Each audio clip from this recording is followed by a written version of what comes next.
Hello everyone. तो आज मैं आप लोगों को एसएससी सीजीएल 2023 का कंप्लीट स्ट्रेटजी बताने वाला हूं।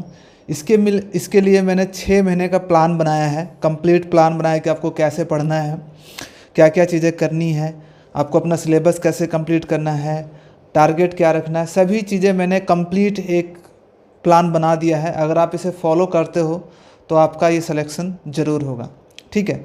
जो एग्ज़ाम 2023 का होने वाला है उसका एक्सपेक्टेड है कि आपका जून जुलाई में एग्ज़ाम होगा, क्योंकि एसएससी काफ़ी फास्ट है तो वो ट्राई करेगी कि अपना सारा एग्ज़ाम जो 2023 का है 2023 में ही कंप्लीट कर ले, प्री मेंस दोनों।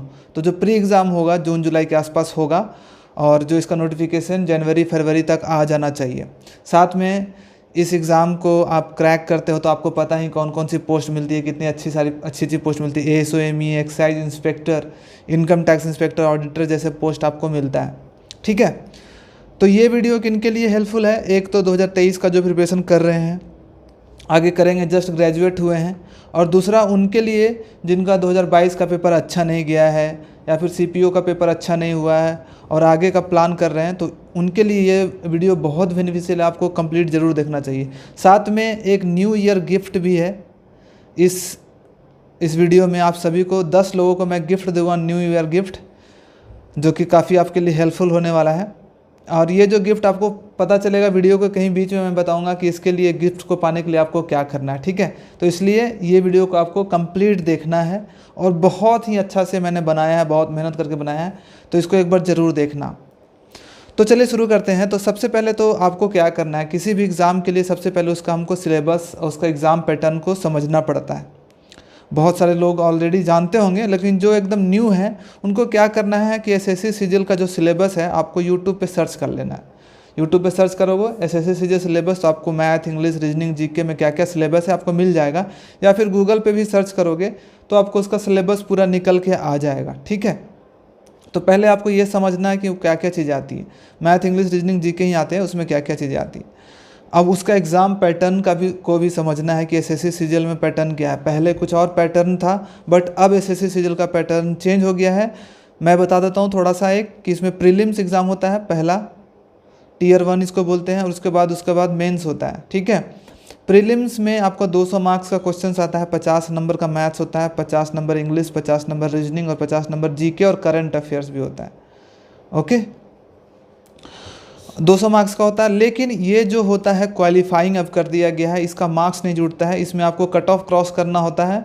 200 में से अगर आप 110, 115 लेकर आ जाओगे मार्क्स तो आप क्वालिफाई कर जाओगे। आपका मेंस का पेपर होगा 390 मार्क्स का, उसमें भी मैथ, इंग्लिश, रीजनिंग, जीके और साथ में एक कंप्यूटर का भी एग्ज़ाम होता है, याद रखना। लेकिन हम जो टारगेट बना रहे हैं वो अभी हम प्री को लेकर के बनाएंगे, और प्री का अच्छे से तैयारी करोगे तो आपका मेंस में भी काम आएगा, क्योंकि सिलेबस में कोई चेंजेस नहीं है, सिर्फ क्वेश्चंस का लेवल थोड़ा सा बढ़ जाता है। ठीक है। तो अभी हम प्री का पूरा बना रहे हैं, 200 मार्क्स को क्वालिफाई करने का। फिर मेंस के लिए आपको 2 महीने का गैप मिलता है, 2 से 3 महीने का, प्री के बाद रिजल्ट आता है तब हम फिर मेंस का एक स्ट्रैटेजी बनाएंगे कंप्लीट। ठीक है। उसके बाद एक टाइपिंग टेस्ट भी होता है। ये टाइपिंग टेस्ट ईजी होता है, ज़्यादा टफ नहीं होता है। 27 वर्ड पर मिनट अगर आपका स्पीड होता है तो आप कर लेते हो। 15 मिनट का टाइपिंग टेस्ट होता है, लेकिन ये सबको पास करना होगा। ठीक है। तो हल्का फुल्का आप इस पर भी काम कर सकते हो जब आपको पढ़ाई का मन नहीं करता है तो सबसे पहला understand syllabus and exam pattern. Exam patterns को भी आप गूगल पे सर्च कर सकते हो, प्रीवियस ईयर क्वेश्चंस देखोगे टियर 1 का तो आपको पता चल जाएगा। बस इतना काम करना है। अब उसके बाद जो सबसे ज़्यादा इम्पोर्टेंट चीज़ होती है वो होती है कि सेट योर टारगेट। अब आपको कहीं जाना होता है तो सबसे पहले आप क्या करते हो, आप डेस्टिनेशन आप देखते हो ना कि मुझे कहाँ जाना है घूमने। उसी तरह से अगर कहीं पहुँचना है, कोई चीज़ अचीव आपको करना है, तो उसके लिए एक टारगेट होना बहुत इंपॉर्टेंट है। तो सबसे पहले आपको एक टारगेट होना चाहिए कि आपको प्री में कितना मार्क्स लाना है और मेंस में कितना मार्क्स लाना है। तो मैं आपको बता देता हूँ, आपको अभी अगर नए होगे तो आपको कन्फ्यूज़न होगा, तो मैं बता देता हूँ कि आपका जो आइडियल टारगेट होना चाहिए प्री के लिए 160 मार्क्स अपना सेट करके रखो। अब बहुत सारे लोगों का ये कन्फ्यूज़न होगा कि 160 मार्क्स क्यों, जब हम 110 में 115 में हमारा जब क्वालिफाई कर जाएंगे कट ऑफ के लिए तो 160 क्यों? क्योंकि अगर आप 160 मार्क्स लाते हो तो इसका मतलब है कि आप अच्छे से पढ़ाई करोगे, अच्छे से सभी चीज़ सब्जेक्ट क्लियर करोगे, और वही पढ़ाई आपका मेंस में काम आएगा। लेकिन अगर आप इसी में 110 लाओगे, इसका मतलब आपका प्रिपरेशन अच्छे से नहीं हुआ। ठीक है। तो इससे बेटर है कि आप 160 का टारगेट लेकर के चलो 200 में, वो आपके लिए सबसे ज़्यादा इम्पोर्टेंट होगा। ठीक है। उसके बाद आपका है कि आपका मेंस का टारगेट क्या होना चाहिए। मेंस का भी टारगेट आपको अभी सेट कर लेना है 340 मार्क्स आउट ऑफ 390। अगर आपको 4600 ग्रेड पे का इंस्पेक्टर पोस्ट चाहिए, एएसओ एमई एएसओ सीएसएस चाहिए, तो 340 मार्क्स एक आइडियल टारगेट है। बस ये मन में बना लो कि मुझे प्री एग्ज़ाम में 160 लाने हैं और मेंस में 340 लाने हैं, और इस लक्ष्य को अपने नज़रों से हटाना मत, मतलब कि इसको नीचे मत करना। ये नहीं कि मार्क्स आपका नहीं आ रहा है तो 160 से इसको घटा करके 140 कर दिया, 130 कर दिया।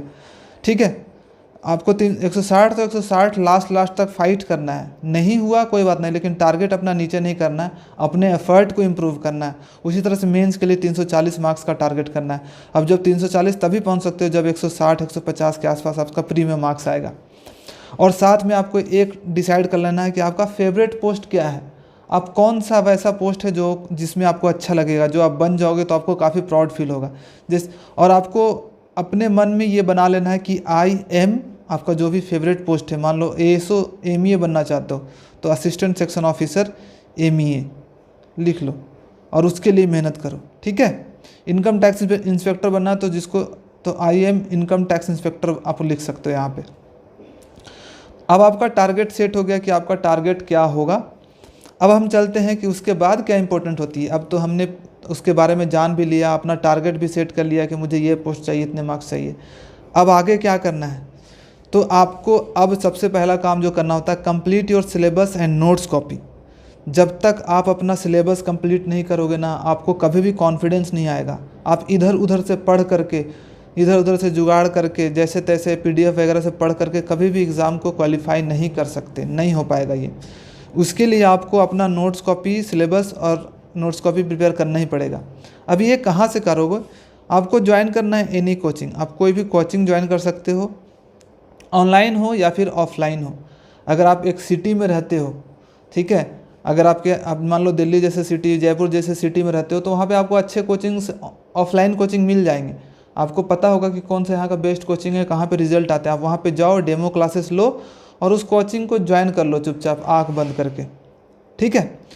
और दूसरा है कि अगर आप एक विलेज में हो, आप अफोर्ड नहीं कर सकते एक सिटी में आकर के पढ़ाई करना, तो आप ऑनलाइन कोचिंग भी ले सकते हो। ऑनलाइन में आजकल बेहतर टीचर्स हैं जो पढ़ा रहे हैं। बस आपको अच्छे से पढ़ना है, डिसिप्लिन्ड होकर के पढ़ना है। ऑनलाइन में ये कमी होती है कि आपको फिजिकल क्लासेस नहीं होने से डिसिप्लिन में खुद में कमी आ जाती है। वो आपको कमी नहीं करना है, आपको एकदम डिसिप्लिन्ड होकर के जैसे फिजिकल क्लासेस में पढ़ाई होती है वैसे आपको पढ़ाई करना है। अब कहाँ से पढ़ सकते हो, मैं कुछ सजेशन भी दे सकता हूँ कि आप इवन कोचिंग सेंटर एक है, वहाँ से यूट्यूब पे सर्च करोगे मिल जाएगा। कैरियर व्हील है, वहाँ से आप ले सकते हो, एक बैच ले लो। यूट्यूब पे बहुत सारे फ्री कंटेंट है, इसके लिए आपको सर्च करना पड़ेगा मैथ, इंग्लिश, रीजनिंग, जीके का।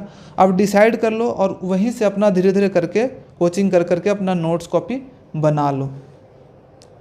ये बहुत इंपॉर्टेंट है। अगर जब तक ये नहीं करोगे, कोचिंग ज्वाइन करने से क्या होता है ना कि आपको एक रास्ता दिख जाता है। आपको कुछ नहीं पता होता है, लेकिन आपको टीचर सजेस्ट करते जाएंगे कि आपको मैथ्स में ये करना है, इंग्लिश में ये करना है, और बस आप उनको 100% फॉलो करते जाओ, बहुत सारी चीज़ें काम आ जाएगी। एक चीज़ बहुत ज़्यादा इंपॉर्टेंट है वो कि अपना नोट्स कॉपी खुद ज़रूर प्रिपेयर करना। थोड़ा मेहनत लगता है, थोड़ा सा टाइम लगता है, लेकिन अगर आप एक बार ये बना लेते हो तो आपको ज़िंदगी भर के लिए, आप जब तक प्रिपरेशन करते रहते हो तब तक आपका साथ देगा, और उसके बाद भी साथ देगा। आप अपने भाई बहन को अगर आप पढ़ाना चाहते हो तब भी आपका अपना नोट्स कॉपी काम आएगा। मान लो बहुत सारे ऐसे लोगों का हुआ कि बहुत अच्छे से कोई सब्जेक्ट उनका हुआ है लेकिन उनका सिलेक्शन नहीं हो पाया, लेकिन वो पढ़ाना चाहते हैं, तो अपना नोट्स कॉपी देखोगे सारा चीज़ तुम्हें रिकॉल हो जाएगा। लेकिन अगर नोट्स कॉपी नहीं होगा तो कुछ नहीं, आपको अंधकार जैसा फील होगा। तो अपना नोट्स कॉपी खुद के हैंड राइटिंग से बनाओ, अच्छे से बनाओ, और साथ में हमेशा उसको रिवाइज करते रहो, उसमें अपग्रेड करते रहो। ठीक है। ये हो गई कि आपको अपना कंप्लीट सिलेबस करना है। अब मैं कुछ चीज़ें बता देता हूँ। 2023 इज़ योर ईयर कि हाउ टू कवर सब्जेक्ट। अब सब्जेक्ट को कैसे करना है, एक एक सब्जेक्ट को कवर कैसे करना है। मैथ्स को कैसे आपको करना है अच्छे से, इंग्लिश को कैसे करना है, रीजनिंग को, करंट अफेयर्स को कैसे करना है। तो मैथ्स के लिए जो है आपको क्या करना है कि आपको सबसे पहला काम है कि आपको अपना चैप्टर वाइज नोट्स कॉपी बनाते जाओ। जहाँ से भी क्लासेस लोगे, ऑनलाइन या फिर ऑफलाइन, कोई भी कोचिंग कोई भी ज्वाइन कर लो यार, सब अच्छा ही होता है। वो आपका मन का वहम होता है कि मेरा जो दोस्त कर रहा है वो ज़्यादा अच्छा है, वो जो टीचर पढ़ा रहे वो ज़्यादा अच्छा है। आप जिस टीचर से आपका कनेक्शन फील हो रहा है, जिससे आपको समझ में आ रहा है, तो आप आराम से एग्ज़ाम को क्रैक कर सकते हो। ठीक है, तो वहाँ से आप चैप्टर वाइज नोट्स बना लो। जैसे कि अगर मान लो टाइम एंड वर्क पढ़ा रहे हैं तो टाइम एंड वर्क का पूरा नोट्स कॉपी अच्छे से प्रिपेयर कर लो। 10-12 पेज में पूरा क्वेश्चन आ जाएंगे सभी टाइप वाइज के। ठीक है, ट्रिग्नोमेट्री हुआ तो ट्रिग्नोमेट्री का नोट्स कॉपी बना लो। मतलब अच्छे से आपका मैथ्स का एक कॉपी होना चाहिए। आपको ये नहीं सोचना पड़े कि मैथ्स का कॉपी कहाँ पे है, कौन सा है। सबको खिचड़ी नहीं बनाना है। मैथ्स का अलग कॉपी, रीजनिंग का अलग कॉपी, जीके का अलग कॉपी, ऐसे करना है। ठीक है, अब उसके बाद क्या करना है, हर चैप्टर के बाद आपको 2-3 पेजेस आपको छोड़ देने हैं। क्यों छोड़ना है? क्योंकि आप जब आगे बढ़ते रहोगे, पढ़ते रहोगे, तो आपको कहीं ना कहीं फिर जब क्वेश्चंस मॉक लगाओगे तो आपको उस चैप्टर के कुछ क्वेश्चंस मिलेंगे जो इंपॉर्टेंट होंगे। आप उसको अपने चैप्टर्स में लास्ट के पेज में इंक्लूड कर सकते हो। तो 2-3 पेज हमेशा छोड़ा करो। मैं भी जब कोचिंग करता था तो 2-3 पेज छोड़ कर रखता था कि इंपॉर्टेंट फार्मूलाज कुछ भी चीज़ें उस चैप्टर में ऐड कर देता था। और एक बार में एक ही चैप्टर पढ़ने का कोशिश करो। ये नहीं कि एक बार में 3-4 चैप्टर स्टार्ट कर दिए। जब अर्थमेटिक कर रहे हो तो अर्थमेटिक का एक चैप्टर कर लो। फिर मान लो अगर मन किया तो एडवांस करने का, तो एडवांस में चले जाओ। 2 पोर्शन होता है मैथ्स में, याद रखना। एक अर्थमेटिक होता है, अर्थमेटिक में जितने भी percentage, time and work, speed, distance. और एडवांस में होता है ट्रिग्नोमेट्री, ज्योमेट्री, अलजेब्रा, ये सब। तो एक एक चैप्टर करके ख़त्म करने की कोशिश करो और जो भी चीज़ें पढ़ो उसको रिवाइज करते जाओ। अब उसके बाद क्या करना होता है, मान लो कोई एक चैप्टर आपने कंप्लीट करनी है आपके क्लासेस में, उसको 2-3 बार रिवाइज कर लिया आपने। अब उस पर प्रीवियस ईयर क्वेश्चंस बनाओ 3-4 साल के। आपको बहुत सारे बुक मिल जाएंगे, या फिर आपको क्लास में ही जो हमसे कोचिंग लोगे उसी से आपको बुक दिया जाएगा, या फिर कुछ PDF दिया जाएगा, असाइनमेंट दिया जाएगा। वो समझो प्रीवियस ईयर क्वेश्चन ही होता है। आपको अलग से प्रीवियस ईयर क्वेश्चन लेने की फिर कोई ज़रूरत नहीं होती है। कोई भी जो कोचिंग देता है, क्वेश्चन प्रोवाइड करता है, ये मत सोचना कि वो अपने खुद से बना करके देता है। प्रीवियस ईयर क्वेश्चंस को इसमें डाल देते हैं बस। ठीक है, तो अगर कोई टीचर दे रहा है आपको से उस चैप्टर का आपको क्वेश्चंस बुक दे रहा है जहाँ से पढ़ रहे हो, तो बस उसी को आप सॉल्व कर लोगे और अपने नोट्स कॉपी को कर लोगे तो आपका काम हो जाएगा। और उसके बाद है रिवीजन। आप अपने आप कॉपी को जितना बार रिवीजन करोगे उतना अच्छा आपके लिए रहेगा, उतना कॉन्सेप्ट आपका क्लियर होगा। ठीक है, तो मुझे लगता है कि आपको समझ में आ गया हो कि मैथ्स में आपको क्या करना है नेक्स्ट 5 मंथ्स के लिए। सिलेबस कंप्लीट करने के लिए 5 महीने का टाइम लगता है कम से कम। ठीक है, अच्छे से नोट्स वोट्स प्रिपेयर करने में। अब इंग्लिश में क्या करना है? इंग्लिश में बहुत ज़्यादा दिक्कत होती है लोगों को। बहुत सारे लोग हिंदी मीडियम बैकग्राउंड के होते हैं, जैसे मैं भी था हिंदी मीडियम बैकग्राउंड से। तो मैंने कैसे अपनी इंग्लिश को इम्प्रूव किया था वो बताता हूँ। तो सबसे पहले तो आपने कोचिंग ज्वाइन कर लिया, तो वहाँ पे आपका टीचर तो होगा ही। वो टीचर आपको क्या क्या पढ़ाएगा? एक तो ग्रामर्स पढ़ाएंगे और दूसरा है कि वोकैब्स वगैरह आपको पढ़ाएंगे। लेकिन जो इंग्लिश का सबसे बड़ा रोल होता है वो होता है इंग्लिश का अंडरस्टैंडिंग, इंग्लिश में रीडिंग हैबिट।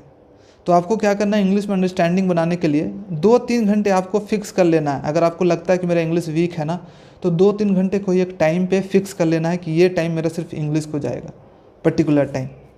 और उसमें सबसे पहला क्या काम करना है, रीडिंग डालना है डेली 1 घंटे। 1 घंटे आप डालो, और उसमें से जब डालोगे रीडिंग तो आपको बहुत सारे वोकैब्स भी नया मिलेगा, तो उसको आपको वोकैब्स को भी याद करते रहना। कहाँ से रीडिंग डाल सकते हो? आप NCERT के बुक पढ़ सकते हो। NCERT के जो स्टोरी बुक्स होते हैं ना, 6 क्लास, 7 क्लास, 8 क्लास, 9 क्लास, ये जहाँ से आपको समझ में आए। सबका अलग अलग लेवल होता है। कोई बच्चा जो कि 6 क्लास का समझ पाएगा, कोई 7 क्लास का समझ पाएगा, कोई 8 क्लास तक का भी समझ जाता है। तो आपको जो लेवल लगता है ना, वहाँ से पढ़ना स्टार्ट करो। लग रहा है कि नहीं 6 क्लास बहुत ईजी हो जा रहा है मेरे लिए, कोई फ़ायदा नहीं है, तो 7 से पढ़ना शुरू करो। लेकिन बहुत सारे लोगों को ऐसा होगा कि 6 क्लास वाला ठीक लगेगा, उनको समझ में भी आएगा और सही लगेगा, मतलब कि उसमें से कुछ वोकैब्स मिलेंगे। तो आपको 6 क्लास से स्टार्ट करना है, फिर 7 में मूव करो, 8 क्लास। हर दिन एक चैप्टर स्टोरी पढ़ना, स्टोरी पढ़ने में मज़ा भी आएगा। और साथ में उसमें जो भी वोकैब्स आपको मिलते रहेंगे ना, आपको उसको अंडरलाइन करके उसके वोकैब्स को वहीं आसपास लिख लेना है किताब में ही, क्योंकि आपका किताब होगा तो कुछ भी लिख सकते हो, आसपास में लिखो। और उस वोकैब्स को धीरे धीरे करके आपको याद करते रहने हैं। NCERT के वोकैब्स ना एकदम एग्जैक्टली उसी टाइप के होते हैं जैसा SSC CGL का प्रीवियस ईयर क्वेश्चंस होते हैं। ठीक है, अब वोकैब्स, अब प्रीवियस ईयर वोकैब्स भी आपको अलग से याद करने हैं 10-15 मिनट, आधे घंटे। ठीक है, अब ये कहाँ से याद कर सकते हो? बहुत सारे बुक्स हैं। नीतू सिंह मैडम का बुक्स पढ़ सकते हो, ब्लैक बुक पढ़ सकते हो, या फिर आपके पास जो भी बुक होगा आप वहाँ से 5000 वोकैब्स का टारगेट करो। 5000 ओवरऑल, मतलब मान लो आप NCERT की बुक पढ़ें, उसमें भी आपको कुछ वोकैब्स मिले, प्रीवियस ईयर भी, तो सारा मिला करके आपको 5000 नए वोकैब्स याद करने पड़ेंगे अगर आपका इंग्लिश उतना स्ट्रांग नहीं है। तो अगर आपका स्ट्रांग है, जिसका वोकैब पहले से अच्छा है, तो थोड़ा कम वोकैब्स भी प्रीवियस ईयर कर लेगा तो हो जाएगा उनका। तो सबसे इंपॉर्टेंट होता है कि आपको रीडिंग हैबिट डालना होता है। रीडिंग एक बार अच्छे से कर लिए, रीडिंग हैबिट डल गई, रोज़ आधा घंटा पढ़ने का आदत हो गया, आपको चीज़ें समझ में आने लगी पढ़ के, तो बहुत सारे एरर तो आप बिना ग्रामर रूल्स के ही कर लोगे। तो ये बहुत इंपॉर्टेंट है। मैं 70% रोल मैं मानता हूँ इंग्लिश में इम्प्रूवमेंट के लिए, और ये दोनों का, रीडिंग एंड वोकैब्स का। फिर आपको ग्रामर करना है। अब क्लासेस में ग्रामर होते रहेगी, 1 घंटे का क्लास लगभग डेली होगा, आपको अपना नोट्स प्रिपेयर करते रहना है इसमें आराम से, और उसके रूल्स हैं रटते रहने, और उस पर एरर जो होता है, आपको जो असाइनमेंट मिलेगा आपको क्लास में, वो करते रहना है। एक चैप्टर ख़त्म किया, नॉन के सारे रूल्स याद कर लिए, और उस पर जो भी क्वेश्चंस हैं, एरर्स हैं, कर लेना है 4-5 बार। याद रखना, कोई भी चीज़ों को, एक ही चीज़ को बार बार जब करते हो ना, तो वो चीज़ें याद होने लगती है। इसलिए मैं बोलूँगा कि अलग अलग चीज़ें ना करके एक ही चीज़ों को बार बार करो। उसके बाद मैं बोलूँगा कि हर दिन passage, cloze test, 1-2 cloze test solve करने का ट्राई करो। 2 क्लोज टेस्ट, 2 पैसेज, ये सब सॉल्व करो, आपके लिए फ़ायदेमंद होगा। ठीक है, पैसेज हो गया, क्लोज टेस्ट हो गया, ये सब इसका 70% रोल है। अब ये हो गया इंग्लिश के लिए। आप इंग्लिश इतना करते जाओगे, डेली 2 घंटे करोगे, मैं आपको पक्का बोल रहा हूँ कि 4-5 महीने के बाद सबसे फेवरेट सब्जेक्ट आपका इंग्लिश हो जाएगा, आपको इंग्लिश ही पढ़ने का मन करेगा। अब नेक्स्ट चलते हैं रीजनिंग में। रीजनिंग है जो सबसे इजी है, सबसे कम काम करना पड़ता है। सबसे पहले तो क्या है कि आप रीजनिंग में जब नए हो, तो आपके लिए सारे चैप्टर्स 10, 12, 13 चैप्टर्स हैं, सभी का ट्रिक्स आपको सीखना पड़ता है। जैसे डाइस हो गया, कोडिंग डिकोडिंग हो गया, क्यूब्स हो गया, ये सब का ना ट्रिक्स होता है कि कैसे आप डाइस का अपोजिट क्या होगा, इस लेटर का अपोजिट क्या होगा, क्या कोडिंग डिकोडिंग में ट्रिक्स होते हैं, पजल्स में कुछ ट्रिक्स होते हैं, काउंटिंग फिगर्स में भी कुछ होते हैं, मिरर इमेज में ट्रिक्स होते हैं। ये सब को आपको किसी टीचर से सीखना पड़ेगा। जहाँ से भी पढ़ोगे ना आप रीजनिंग, वो आपको अच्छे से बता देगा, आपको एकदम इधर उधर भटकने की जरूरत नहीं पड़ेगी। बस उसको अच्छे से कर लेना, 4 बार, 5 बार, 10 बार उसको देख लेना अपने कॉपी को, वो काम हो जाएगा आपका। ठीक है, एक चैप्टर कंप्लीट किया, अब उसके क्वेश्चंस कर लेने हैं। रीजनिंग में कुछ और चीज़ें जो कि बहुत इंपॉर्टेंट रोल प्ले करता है, वो होता है स्क्वायर। आपको याद करना होता है स्क्वायर, कहाँ तक, 50 तक याद कर लो स्क्वायर। उसके बाद क्यूब आपको 20-25 तक याद होना चाहिए। प्राइम नंबर 100 तक। टेबल आपको 30 तक याद होना चाहिए। ठीक है, ये सब चीज़ें कर लोगे ना तो आपको बहुत हेल्प होगा। मैथ्स में एक और चीज़ मैं बोलूँगा कि आपको कैलकुलेशन पे काम करते रहना हमेशा। कैलकुलेशन, अभी से थोड़ा मोड़ा कैलकुलेशन, आधे घंटे 15 मिनट आपको कैलकुलेशन पे देना है, जहाँ से भी कैलकुलेट कर सको। बहुत सारे ऐप्स होते हैं, वो सब चीज़ों पे ध्यान दोगे तो आपके लिए फ़ायदेमंद होगी। ठीक है, बहुत ज़्यादा इंपॉर्टेंट है। कैलकुलेशन में अगर आपका कमांड है ना, तो मैथ्स आपको ईजी लगेगा, क्योंकि बहुत सारे ऐसे क्वेश्चंस होते हैं जिसका सारा चीज़ तुमको पता है, लेकिन कैलकुलेशन की वजह से तुम उसको छोड़ दोगे, क्योंकि तुम्हें लगेगा कि ज़्यादा टाइम लग रहा है। इसलिए कैलकुलेशन पे अभी से कमांड करना शुरू करो, 3-4 महीने के बाद बहुत अच्छा हो जाएगा। कैलकुलेशन के लिए आप वीडियो देख सकते हो यूट्यूब पे, या फिर मेरा टेलीग्राम चैनल ज्वाइन कर सकते हो, वहाँ पे मैं देता रहता हूँ सीट वगैरह। अब मैं रीजनिंग में था, तो रीजनिंग में जैसे एक चैप्टर कोई किया, मान लो क्यूब, डाइस किया। डाइस मतलब कि होता है पासा वाला चैनल, तो उस पर क्वेश्चन कर लो, प्रीवियस ईयर 100 क्वेश्चन कर लो, 100 क्वेश्चन, 100-200 क्वेश्चन जितना भी कर लो, बस काम हो गया आपका। ठीक है, बस एक बार इसका सिलेबस कंप्लीट करना होता है, उसके बाद इसमें बीच बीच में रिवाइज कर करके प्रीवियस ईयर क्वेश्चन करते जाओ, हो जाओ। कुछ चैप्टर्स होते हैं जो कि थोड़ा सा अच्छा होता है, जैसे कोडिंग डिकोडिंग, उसको ज़्यादा ध्यान देना पड़ता है, उसमें नंबर ऑफ़ क्वेश्चन ज़्यादा सॉल्व, पजल्स हो गए, नंबर सीरीज हो गया, जैसे कि सिटिंग अरेंजमेंट होता है, सिटिंग अरेंजमेंट, ये सब पे थोड़ा सा ज़्यादा टाइम आपको देना पड़ता है। तो वो आपको खुद से देखना पड़ेगा कि कौन सा मेरा कुछ इंपॉर्टेंट चैप्टर है, कौन सा वीक चैप्टर है, उस पर धीरे धीरे काम करते रहना। लेकिन तीनों में मैंने ये बोला कि आपको नोट्स प्रिपेयर होना चाहिए। मैथ्स में भी धीरे धीरे करके करते रहना, इंग्लिश में भी चैप्टर वाइज अपना नोट्स प्रिपेयर करते रहना, ग्रामर्स का, बाकी ये सब चीज़ें तो वोकैब्स वगैरह जो रिवीजन करते रहोगे। रीजनिंग में भी आपका नोट्स। अब जीके, सबसे ज़्यादा जो लोग फंसते हैं ना, वो जीके में फंसते हैं कि जीके को कैसे किया जाए। एक बार मेहनत करना ही पड़ेगा जीके में, ये मैं बोल रहा हूँ। मैं भी स्टार्टिंग में था ना, तो जीके इधर उधर से चलो ऑब्जेक्टिव क्वेश्चन करके, ये वो कर करके सोचता था कि हो जाएगा, लेकिन नहीं होगा, कभी भी नहीं होगा जीके। वैसे आपको जीके आपको स्ट्रॉन्ग करना है तो एक बार 5-6 महीने का टाइम जीके में देना ही पड़ेगा, अपना नोट्स कॉपी बनाना ही पड़ेगा। जो कोचिंग लोगे आप, फुल कोचिंग लोगे तो पूरा कोचिंग जहाँ से भी लेना, आप कंप्लीट बैच लेना, मैथ, इंग्लिश, रीजनिंग, जीके सारे का, जहाँ से भी पढ़ा रहे होंगे ना आपको, तो आप बस अपना नोट्स कॉपी धीरे धीरे करके प्रिपेयर करते रहना कोचिंग से। जो भी चीज़ें बताते हैं बस अपना लिखते जाना, सारी चीज़ों को ट्राई करना जितना जल्दी से जल्दी अपना नोट्स बन जाए इसमें। लेकिन एफर्ट लगेगा, मैं बोल रहा हूँ काफ़ी बड़ा है ये टॉपिक, बहुत बड़ी चीज़ें होती है, लेकिन एक बार जब आपका बन जाएगा नोट्स कॉपी तो आपका काम हो जाएगा। अगर नहीं बनाना चाहते हो नोट्स कॉपी तो आपको नोट्स कॉपी मिल भी जाएगा। कम से कम वीडियो जब देख रहे होगे तो या तो आप लूसेंट का बुक या फिर कोई भी बुक जिसमें थ्योरी दिया हो, आप वीडियो देखो एक बार जो टीचर पढ़ा रहे हो, साथ में अपना जो भी बुक है नोट्स कॉपी कुछ भी करते रहो, लेकिन एक बार थ्योरी तुमको देखना पड़ेगा। आप डायरेक्ट ऑब्जेक्टिव क्वेश्चन में नहीं जा सकते, जीके का शॉर्टकट मारोगे कभी भी आपका मार्क्स इंप्रूव नहीं होने वाला है। एक बार करना ही पड़ेगा और उसको बार बार रिवीजन। देखो बोलो it will take some time but slowly complete it, topic wise previous year question. अब जैसे कि एक टॉपिक कंप्लीट करते हो, पॉलिटी में मान लो तुमने आर्टिकल खत्म कर दिया या फिर प्राइम मिनिस्टर टॉपिक खत्म कर दिया कि उनका कैसे होता है। अब प्राइम मिनिस्टर टॉपिक पे प्रीवियस ईयर के क्वेश्चंस कर लो। आप किरण पब्लिकेशन का बुक ले सकते हो या फिर कोई अदर बुक, बहुत सारे बुक्स आ गए हैं आपके पास, जो भी प्रीवियस ईयर का बुक है आप ले सकते हो, लेकिन टॉपिक वाइज वाले लेना। कि पॉलिटी में भी टॉपिक दिया हुआ है, प्राइम मिनिस्टर, प्रेसिडेंट, आर्टिकल्स, उसमें फंडामेंटल राइट्स, ठीक है, ये सब अलग अलग टॉपिक पे रहेगा ना, तो तुम उस टॉपिक को पढ़ के उस पर क्वेश्चंस करोगे तो ज़्यादा आपको हेल्प होगा। अब क्या है कि रेगुलर ऑब्जेक्टिव क्वेश्चन भी आप प्रैक्टिस करते रहो टेक्स्ट बुक से, टेक्स्ट बुक या फिर कोई भी प्लेटफॉर्म से जहाँ पे भी आपको ऑब्जेक्टिव क्वेश्चन मिलते रहे, अब अपना देते रहो। अपना मोबाइल ओपन करके 20 प्रैक्टिस कर लिए, कभी 30 प्रैक्टिस कर लिए, ये करते रहोगे धीरे धीरे करके। पर मैं बोलूँगा कि बहुत सारे प्लेटफॉर्म पे मत जाना ऑब्जेक्टिव के लिए, 1-2 प्लेटफॉर्म रखना और उसी के सारे ऑब्जेक्टिव क्वेश्चन करना और बीच बीच में रिपीट भी करते रहना। रिवीजन के बिना काम नहीं चलने वाला है, ठीक है। अब हम चलते हैं कि करंट अफेयर्स क्या है। इसमें बता दिया कि आपको एक बार नोट्स कॉपी बनाना पड़ेगा भाई, और कोई ऑप्शन नहीं है। बना लोगे तो मार्क्स अच्छे आएंगे, नहीं बनाओगे तो आपको बहुत ही लगेगा, कॉन्फिडेंस नहीं आएगा। अब करंट अफेयर्स के लिए लास्ट 6 मंथ का करंट अफेयर्स पूछा जा रहा है, जैसा कि 2022 में देखा गया है। तो आपको क्या करना है, आपको जनवरी से अब स्टार्ट करना है, ठीक है। अभी जनवरी से आपको करंट अफेयर्स पढ़ना है। अब करंट अफेयर्स के लिए आपको रेगुलर वीडियो देखने की जरूरत नहीं है कि आप डेली वीडियो देख रहे हो आधे घंटे 1 घंटे का। अब क्या करना, मंथली एक बार देख लो, या फिर मंथली जो आता है 300 क्वेश्चन का स्टडी IQ का एक आता है, ठीक है।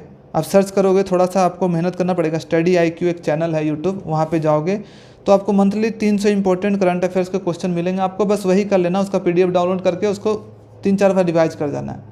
आप इतना भी करोगे तो काम चल जाएगा। इसमें आपको ज़्यादा टाइम नहीं देना है, अभी टाइम आपको ये नोट्स बनाने में, तैयार करने में लगाना है।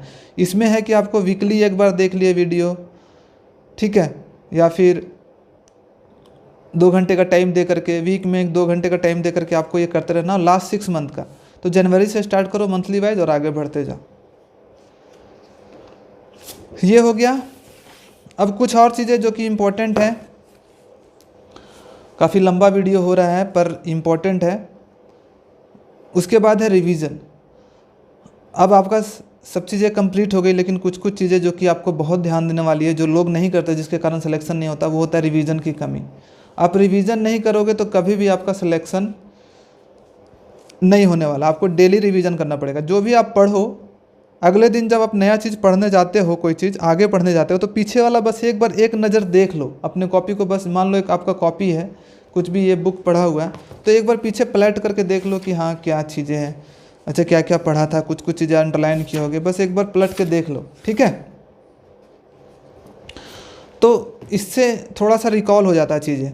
और रिवीजन बहुत बड़ा रोल प्ले करता है। वोकैब्स का रिवीजन आप रेगुलरली करते रहो। स्क्वायर, क्यूब, टेबल, ये तो आप अपने सामने चिपका ही लेना है आपको अपने टेबल के सामने, और इसको बीच बीच में देखते ही रहना है।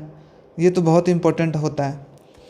और रिवीजन के लिए वीक में 2 दिन रखो आधा आधा टाइम, हाफ टाइम, जो कि रिवीजन ही करोगे। सैटरडे संडे का टाइम ऐसा रख लो कि आपको 50% टाइम, मतलब 5-6 घंटे रिवीजन ही करना है पूरे वीक में, जो जो किए हो हाफ टाइम। रिवीजन नहीं करोगे कोई फ़ायदा नहीं होने वाला आगे बढ़ते जाओगे तो। मान लो आपने टाइम एंड वर्क पढ़ लिया, परसेंटेज पढ़ लिया है 2 वीक में, तो दोनों एक दिन ऐसा होना चाहिए कि आप दोनों को फिर से एक बार रिवीजन कर लो, बस तेज़ी से अपना कॉपी देख लिए कि अच्छा ये क्वेश्चन ऐसे बनेगा, ये वाला क्वेश्चन ऐसे बनेगा, अच्छा ये बने, बस उतना भी देख लोगे तो चीज़ें हो जाएगी। और कुछ कुछ क्वेश्चन को सॉल्व कर लेना। मान लो 60 क्वेश्चन है, उसमें से 15-20 क्वेश्चन ही होंगे जो तुम सॉल्व करने लायक होगा फिर से दोबारा, बाकी क्वेश्चन तुम बस देख करके समझ जाओगे। तो ये ज़रूर करना, ठीक है।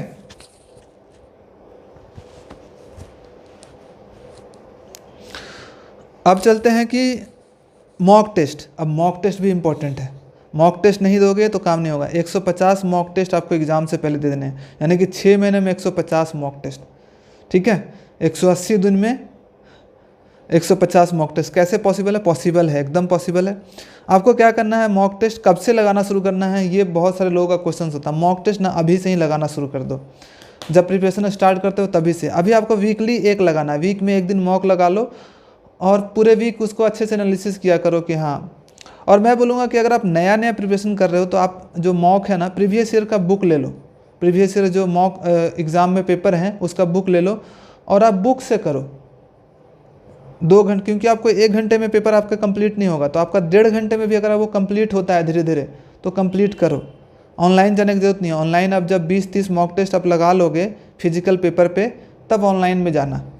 जब आपका 50-70% आपका कवर हो जाए तब ऑनलाइन में जाना। अभी से मैं बोलूँगा कि आपको बुक ले करके, कोई भी बुक ले लो, आपको मिल जाएगा प्रीवियस ईयर क्वेश्चंस का पेपर, वहाँ से कर सकते हो, ठीक है।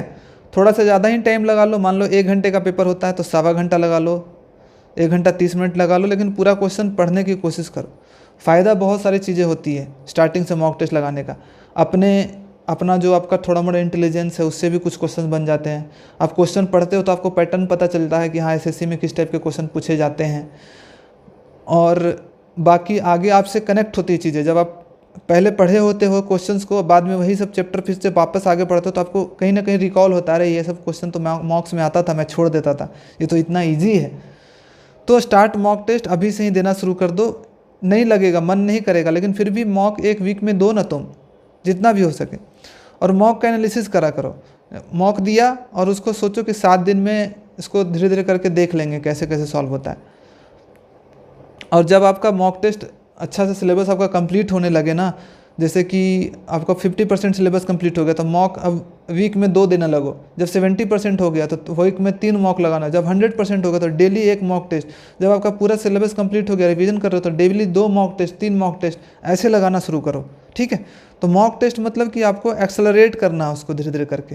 पहले 1, फिर वीक में 2, फिर वीक में 3, फिर वीक में 6, वीक में 8, ऐसे करके। और मॉक टेस्ट आपको जो लगाने हैं ना, अभी प्रीवियस ईयर वाला पेपर ही लगाना। प्रीवियस ईयर जो आए हुए हैं ना उसी को मॉक में लगाना। जो पेपर आया हुआ है उसी को मॉक के जैसा लगाना है। और एक मॉक टेस्ट की कॉपी भी बना लेना कि जो भी इंपॉर्टेंट क्वेश्चन मॉक्स में नहीं बनते हैं, जो आपका छूट जाता है, जो इंपॉर्टेंट लगता है, आपको मॉक का कॉपी बनाना है। उसको 4 सेक्शन में कर लेने हैं, मैथ, इंग्लिश, रीजनिंग, जीके, अलग अलग सेक्शन में। मैथ्स वाला क्वेश्चन मैथ्स वाले सेक्शन में, इंग्लिश वाला क्वेश्चन जो इंपॉर्टेंट है उसको धीरे धीरे करके अपने कॉपी में लिखते जाना, मॉक वाली कॉपी में। कुछ दिनों के बाद क्या होगा कि जब प्रिपरेशन कंप्लीट होगा तो आपका एक वो भी नोट्स कॉपी बन जाएगा, और उसको एक बार आप पढ़ लोगे ना तो बहुत सारी चीज़ें आपके लिए आसान हो जाएगा। एक आपके लिए मूल मंत्र है, मैं बताता हूँ। अब ये हो गया लगभग। गिफ्ट भी आपके लिए है। अब गिफ्ट मैंने बताया था वीडियो के पहले कि आपको गिफ्ट मिल सकता है। 10 लोगों को मैं गिफ्ट दूंगा। वो गिफ्ट कैसे मिलेगा आपको बता रहा हूँ, लेकिन एक आप लोगों को मैं बताना चाहता हूँ अपने एक्सपीरियंस से कि आपको जो सक्सेस का राज होता है ना एसएससी में, सक्सेस इन एसएससी या फिर कोई भी कॉम्पिटिटिव एग्ज़ाम, वो होता है मिनिमम बुक्स मैक्सिमम रिवीजन। कभी भी बहुत सारे बुक्स के चक्कर में मत रहना। अपना नोट्स कॉपी और 1 या 2 बुक मैक्सिमम, और उसको बहुत बार रिवीजन करना। अपने तो जो बोलते हैं ना कि चटनी बना देना एकदम, ठीक है। अपने बुक को इतना बार रिवाइज कर देना कि उसकी चीज़ें याद हो जाए। ये कर लेते हो तो आपको सक्सेस ज़रूर मिलेगा। Minimum books plus maximum revision is equal to success, ये ज़रूर याद रखना। अब बहुत लंबा वीडियो हो रहा है, कोई बात नहीं, फिर भी थोड़ा सा और 5 मिनट वेयर करो। गिफ्ट कैसे आपको मिल सकता है, गिफ्ट के लिए आपको क्या करना है, ठीक है। ये न्यू ईयर गिफ्ट आप मान सकते हो मेरी तरफ से, न्यू ईयर गिफ्ट।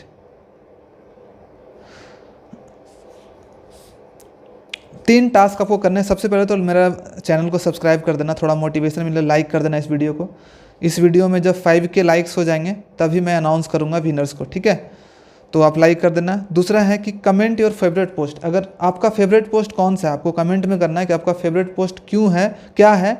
और जब आपका सिलेक्शन हो जाएगा ना CSC में, तो सबसे पहला पर्सन कौन होगा जिसको आप अपना रिजल्ट बताओगे, first person with home you will share your result जिसको बताओगे बताओ। कमेंट में आपको लिखना है कि आपका फेवरेट पोस्ट, तब लिखोगे माय फेवरेट पोस्ट इज़, या फिर my dream post is ASOME and I will share my news, या फिर मैं अपना सबसे पहला रिजल्ट जो बताऊंगा अपने मम्मी को बताऊंगा, पापा को, अपने किसी को, जिसको भी बताना चाहते हो वो लिखो, ठीक है। किसको बताओगे अपना सबसे पहले अपना न्यूज़, इस न्यूज़ को। और साथ में आपको क्या करना है कि आपको जो ये मैसेज आपने जो नीचे लिखा है, आप मेरे इंस्टाग्राम, अगर आप इंस्टाग्राम चलाते हो तो इंस्टाग्राम पे आप मुझे गोल्ड MJ _dream, ठीक है, उसका जो लिंक है ना मैं आपको दे दूंगा डिस्क्रिप्शंस में, या फिर गोल्ड MJ ड्रीम पे आप मुझे मैसेज कर देना ताकि मुझे आपसे कांटेक्ट कर सकूं, आपको फिर मैसेज कर सकूं, ठीक है। यहाँ पे आपको मैसेज भेजना है। या फिर जिसके पास टेलीग्राम नहीं है, इंस्टाग्राम नहीं है, तो आप मुझे टेलीग्राम पे मैसेज करना 1000 अचीवर जिसका है, इसका भी लिंक मैं आपको डिस्क्रिप्शन में डाल दूंगा, ठीक है। और ये टेलीग्राम चैनल आपके लिए बहुत हेल्पफुल होगा क्योंकि इसमें हमेशा मैं गाइड करते रहता हूँ, और इसमें मैं इंपॉर्टेंट PDFs, फार्मूलाज PDF, अपना इंग्लिश का PDF, कुछ चीज़ें इंपॉर्टेंट चीज़ें शेयर करता रहता हूँ, मोटिवेशनल कोट्स, मोटिवेशनल कंटेंट जो आपको हमेशा गाइड करता रहता है सही डायरेक्शन में। इंस्टाग्राम ये है आप, ठीक है। अब एक ध्यान रखने वाली चीज़ें बातें, अब ये नहीं कि सिर्फ आप पढ़ाई से ही इस एग्ज़ाम को क्रैक कर लोगे, कुछ चीज़ें जो आपको इंपॉर्टेंट करना है जिससे आप अपने कंसिस्टेंसी को बनाए रखोगे, वो है कि आपको हर दिन सुबह ना, आप जब ये 5-6 महीना जो है ना आपके लिए डिफ़िकल्ट होगा, बहुत मुश्किल होगा, आपको बहुत सारे अप्स एंड डाउन्स मिलेंगे, लेकिन इसमें आपको अपने आप को कंसिस्टेंट रखने के लिए कुछ चीज़ें करनी होती है। उसके लिए सबसे पहले आपको 5 टास्क डेली डिसाइड करना है। आपको एक पेज में लिख लेना है कि आज मेरा टास्क क्या है, मैथ्स में क्या करना है, इंग्लिश में क्या करना है। 5 टास्क आपको मेन टास्क डिसाइड करना है, उसके आमने सामने बॉक्स बनाना है। जैसे जैसे आपका टास्क कंप्लीट होते जाए उसको आपको टिक मारते रहना है।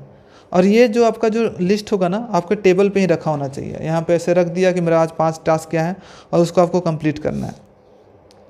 दूसरा क्या करना है कि आपको जब भी बहुत डिमोटिवेशन आएगा, नेगेटिव थॉट्स आएंगे जब आप प्रिपरेशन करोगे तो सिलेक्शन होगा कि नहीं, तो आपको अपने आप को हमेशा कुछ चीज़ें जो आपको रिपीट करना है, जो आपको हमेशा अपने गोल्स पे फोकस रखेगा, वो है कि आपको हमेशा रिपीट करना है I am your favourite post. जो भी आपका फेवरेट पोस्ट है उसको बोलना है I am income tax inspector, I am assistant section officer, I will do it for my parents and I am working hard for it. आपको ये चीज़ें मन में मन बोलना है। जब भी आप फ्री हो आप इसको बोलो, इतना बार बोलो ना आप कि ये मन में आपके बैठ जाए कि I am assistant section officer. I am आपका मन से निकले और आपका अपने आप फेवरेट पोस्ट का नाम आ जाए। I will do it for my parents and I am working hard for it. आपको इसको बोलना है बार बार जब भी आप फ्री हो। ये क्या है, इसका रीज़न ये है कि आपको हमेशा आपको माइंड को पता रहेगा कि आपका गोल क्या है और आप किसके लिए ये करना चाहते हो और इसके लिए आप क्या कर रहे हो। तीनों चीज़ें पता है आपको माइंड को, तो माइंड से ही तो सारा चीज़ें होती है। और कभी कभी इसको आप लिख भी सकते हो, कॉपी पे लिख करके पूरा एक पेज लो, पूरा कॉपी पे लिख लो। ये लिख करके देखो, आपको हमेशा मोटिवेशन मिलेगा। और लास्ट में कुछ चीज़ें हैं कि stay away from negative peoples. अभी का प्रिपरेशन के टाइम पे नेगेटिव लोगों से बहुत लोग बोलेंगे कि इसमें सिलेक्शन होना मुश्किल है, टॉपर्स लोग लेते हैं, इंग्लिश मीडियम वाले लेते हैं, बहुत सारे नेगेटिव थॉट्स आपको बोलेंगे, पर उनकी बातों को आपको नहीं सुनना है। आपको पॉजिटिव लोगों के साथ रहना है, पॉजिटिव लोगों का ग्रुप में रहना है, पॉजिटिव लोग जो पॉजिटिव बोलते हैं उनका साथ देना है, उनके साथ घुल मिल कर रहना है और उनके साथ साथ आप भी निकल जाओगे। अगर नेगेटिव साथ रहोगे ना तो एक नेगेटिव कमेंट्स आपके पूरे प्रिपरेशन को रूइन कर सकता है। तो नेगेटिव लोगों को अपने लाइफ से धीरे धीरे करके दूर कर देना। मुझे पता है मुश्किल है, बट आप उससे थोड़ा डिस्टेंस बना सकते हो। मेरे टेलीग्राम चैनल को आप ज्वाइन कर लो, वहाँ पे मैं हमेशा पॉजिटिव कंटेंट डाल देता हूँ। कोई भी नेगेटिव आपको पॉइंट वहाँ पे आपको कंटेंट नहीं मिलेगा, हमेशा पॉजिटिव जो आपको मोटिवेट करे। उसका नाम 1000 अचीवर्स है। टेलीग्राम चैनल का लिंक आपको डिस्क्रिप्शन में दे दिया जाएगा। और अगर आपका कोई भी क्वेरी हो, कुछ भी हो, तो आप कमेंट बॉक्स में लिखो, मैं उसको ज़रूर उसका कंप्लीट करने की कोशिश करूँगा, उसका रिप्लाई करने की कोशिश करूँगा जो भी क्वेरी है। और साथ में अगर आपको ये अच्छा लगा है, ये मेरा जो स्ट्रैटेजी है 2023 के लिए 6 मंथ के लिए, तो प्लीज़ इसको लाइक, सब्सक्राइब एंड शेयर करो। मुझे भी मोटिवेट करो ताकि मैं आपके लिए ऐसा मेहनत करता रहूँ, आपके लिए वीडियोज़ बनाता रहूँ। ठीक है, तो thank you so much for watching sorry तो thank you so much for watching this video. जल्द ही मिलते हैं एक नए वीडियो के साथ और नए मोटिवेशन के साथ। और 2023 में आपको करके दिखाना है, ठीक है, किसी भी हालत में। अब 2022 तो चला गया, अब 2023 आपके लिए पूरा कंप्लीट आपके लिए बाहें फैलाए खड़ा है कि आपको इस साल आपको सक्सेस लेना है और आपको किसी भी हालत में लेना है, अपने लाइफ को चेंज करना, अपने फैमिली के लाइफ को चेंज करना है, ठीक है। तो प्लीज़ 2023 को अपना साल बना लो, 2023 में मेहनत कर लो, फिर आपको आगे मेहनत करने की ज़रूरत नहीं पड़ेगी। तो thank you so much for watching this video. और हाँ, इसका जो पीडीएफ है मैं आपको अपने टेलीग्राम चैनल पे शेयर कर दूंगा, ठीक है। इसका जो पीडीएफ है ना पूरे का कंप्लीट मैं टेलीग्राम चैनल पे शेयर कर दूंगा। Thank you.